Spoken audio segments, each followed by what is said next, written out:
The annual Milbridge Days Celebration gets underway tomorrow. It's a big year for the town as it celebrates its 175th birthday, and it's planning the party accordingly. Organizers say it's one of the largest gatherings of the year in Hancock and Washington counties. Festivities start tomorrow at noon and really get going with a pet parade at 4 at Milbridge Commons.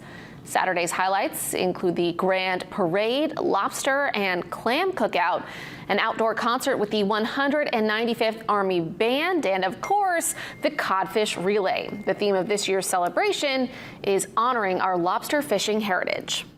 Milbridge is one of the largest lobster fishing communities in America. Obviously, it's extremely important to our economy. Many of our families here rely on that.